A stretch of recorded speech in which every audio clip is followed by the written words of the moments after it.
Hi everyone. So Ang daming ilaw. June is the Pride month and I can think of someone who's very fit for me to have a conversation with. Hi everyone. Welcome to another conversation on air and you are watching Ayanha podcast with Mel Awi.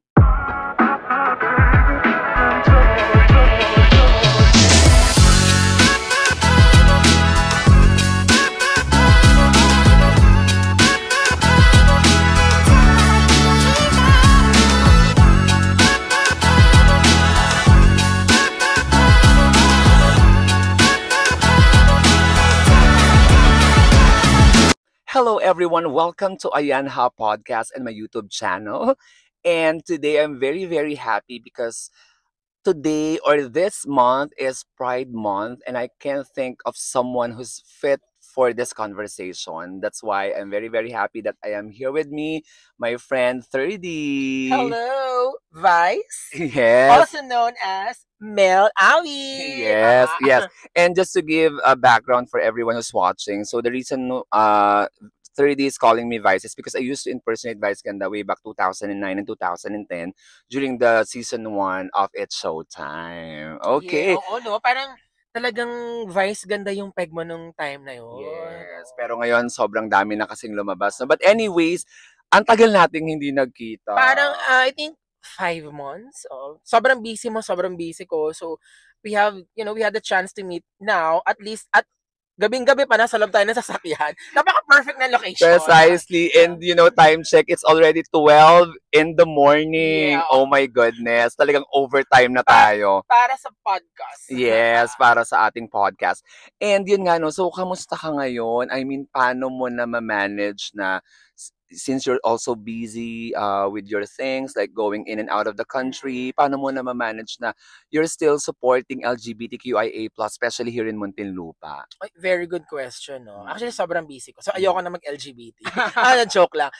Just to give you a brief background, no, about LGBT. So, I've been helping the LGBT since 2013 pa. So, it started with Mayor Jimmy Fresnetti pa that time. Parang under ako ng Public Information Office. Then, naka-assign ako doon to help sa mga activities ng LGBT. So, we did a lot of programs for LGBT. Meron kami mga livelihood, one day LGBT One Day League, LGBT Soji Seminar, marami, actually a lot. Lahat ng mga pwedeng makatulong for the LGBT. And now, it's under Mayor Rufi Biason na ginagawa din natin yung mga programs and activities for the LGBT. And then, ngayong Pride Month, Happy Pride, guys! So, ngayong Pride Month, we will be going to have the LGBT Zumba. Kasi gusto ng ating butihing Mayor Rufi Biason na medyo wellness ang dating sa LGBT. So, marami tayong naging programs. And I think isa sa pinaka-favorite ko na naging part ka nun, naging host ka ng LGBT Congress na namili tayo ng 5 pinakamagagaling na LGBT sa Muntinlupa. Natatandaan mo Yes, to? I remember that so clearly. That's way back 2019. And you guys actually chose five most successful Yes. members of the LGBTQIA+. Pero 30, 'di ba? Honestly, parang kulang pa yung 5 eh. Kumbaga, if we're going to recognize members of LGBTQIA+, parang kulang pa, 'di Oo, ba? kasi ang daming magagaling na LGBT. We did that, I think, 2019 and 2020, if I'm not mistaken. Basta parang 2 to 3 consecutive years yon. So, namili tayo sa iba't ibang field. Meron sa fashion, meron sa food and beverage industry, meron sa makeup. Ang dami. At nagulat ako na meron mga LGBT na nag-excel sa iba't ibang larangan. I forgot his name. Meron tayong isa sa LGBT na lesbian. Nagtatrabaho siya sa Microsoft na ang taas ng position niya. Na ang galing niya. Na talagang nagto-talk siya dito sa Philippines and out of the country. So alam mo, maganda yung nare-recognize natin yung mga LGBT dito sa Muntinlupa. Actually, hindi lang sa Muntinlupa. Yung kahit sa ibang lugar din. Pero dito kasi sa city natin, alam mo yung binibigyan tayo ng halaga. So ayun, kaya talagang very happy ako na yung ating government ay binibigyan ng halaga yung mga LGBT. And yeah, it's a perfect platform din kasi talaga para ma-highlight yung mga positive sides, 'di Mm. ba, ng mga LGBTQIA+. Kasi parang nagkaroon tayo ng stigma na parang ganito, bakla lang, 'di ba? Mm. Pero with this, 'di ba, parang dito natin talaga nire-recognize na ang mga bakla or tomboy is nag-e-excel talaga, Correct, 'no, sa oo. mga industry na Oo. kinabibilangan nila, 'no? Hindi Oo. lang sila basta bakla lang, 'no? Oo. Talagang you can be proud of Oo, them. tanggalin natin yung bakla lang, tanggalin natin Yes. siya. Yung bakla, yung lesbian, sila yung nagbibigay ng happiness sa pamilya, sa kaibigan, sa community, at ang daming puwedeng gawin ng gays and ng lesbian, ang daming nag-e-excel yang mga yan sa iba't ibang larangan, eh. So, hindi natin puwedeng tawagin lang. Kahit saan ka pumuntang kumpanya, paaralan, lugar, restaurant, ano pa ba, mga factory, lagi may bakla at lagi may lesbian, 'no? Na Yes. ang gagaling nila, na Y ang gagaling nila talaga. Precisely. Parang, 'yun kapag nalaman na may bakla do'n sa isang group or organization, alam mo talaga na there is something special Correct, there, oo, oo. 'no? Saka sa So panahon ngayon nare-recognize na talaga yung galing ng LGBT. Kasi way, way back before, hindi masyado nabibigyan ng recognition, 'di ba? Pero mhm. ngayon sa panahon ngayon, at least nare-recognize na yung LGBT sa Pilipinas, 'di ba? Sa ibang bansa nga sobrang recognize, eh. So dapat medyo nag-step forward din tayo, 'di ba? Yes, oo. And anyways, kamusta naman yung love life mo, 'di From ba? LGBT to love life, Yes. actually wala. Busy lang ako kaka-travel. Let me just share with you, 'no. So yun nga, kasi talagang 'di ba panay travel ko, as you Mm. can see sa social media ko, 'di Yeah. ba? Ang sabi ko, ang swerte na rin natin, as LGBT dito sa Pinas, kasi may isa akong pinuntahan na bansa, Mhm. Asia ito, na medyo ano siya, Muslim country. Mhm. Then nung one time, lumabas ako ng gabi ta's naghahanap ako ng puwedeng puntahan na lugar kung saan Mhm. medyo open yung LGBT.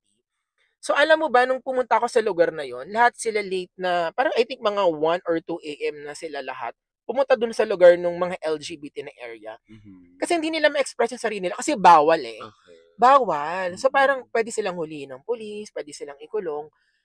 And then na-realize ko, sabi ko, ang swerte pala natin sa Pinas kasi kahit papaano medyo nakakapag-out pa tayo. Alam mo yun, na-express pa natin yung sarili natin. Samantalang yung ibang lugar na medyo, ano bang ano dito, yung parang medyo Conservative. conservative yung lugar, hindi nila ma-express yung sarili nila. Ito lang naman ay based dahil nga ako ay umaalis ng bansa. So Yes. mayroon akong pinuntang, hindi ko na sabihin kung anong bansa Yeah, yun, yeah, oo. yeah.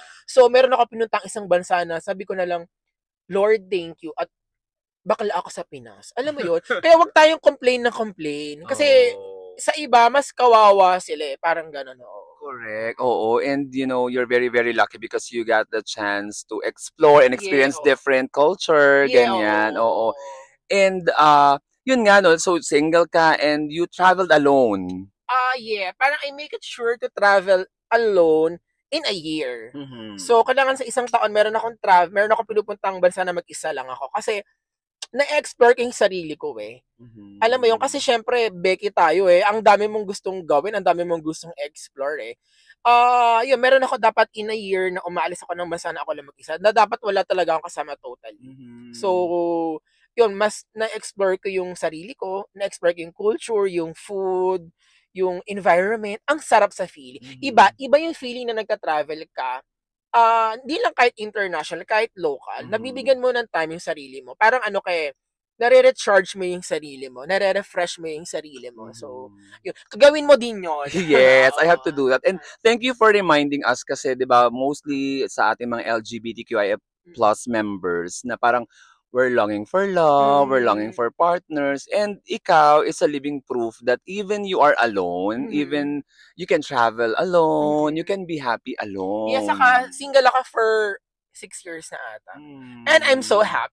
Oh, Kasi see? yung love ng family, love ng friendship, love ng mga colleagues mo is 100% na binibigay sa'yo. So, hindi naman porket bakla ka, kailangan may boyfriend ka. Well, Mm. okay lang kung yun din naman yung trip mo. Pero kasi depende yun sa choice mo, 'di ba? Like, me, okay lang sa'kin na wala.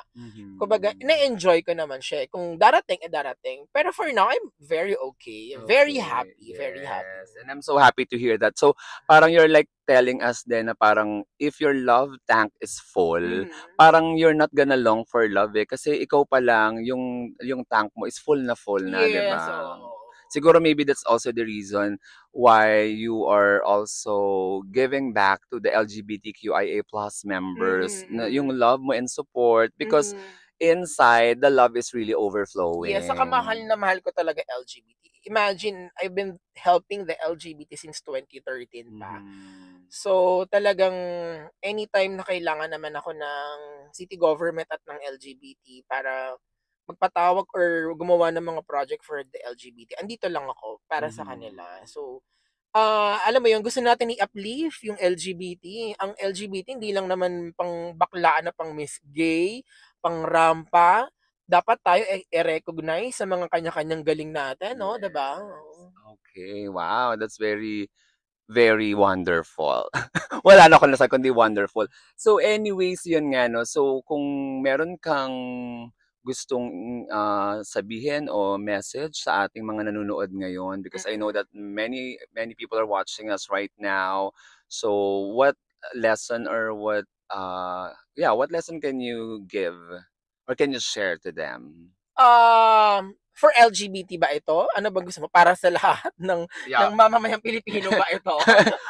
It's up to you if it's for the LGBTQIA plus or for everyone. For LGBT, siguro mahalin natin yung sarili natin.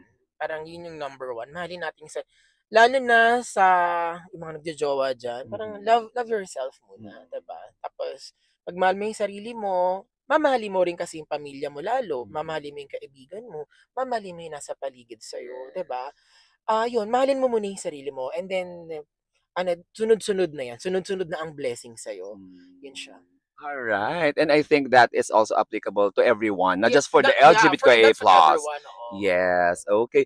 Thank you so Thank much, you anytime, 30. Vice, Romel, Mel anytime. Awi. Yeah, and I'll see you sa event ng LGBT. Yes, Hindi lang ikaw ang, that's gonna be on June 28th. yeah, can we announce it? June Yeah. 28, South Park. That's 2 p.m. LGBT Zumba. Ito po ay proyekto ng City Government of Muntinlupa. And we are inviting everyone po. Wow. Thank you so much, Thank Sir D. And I'll see you you. again very, very Thank you, soon. thank Thank you. you.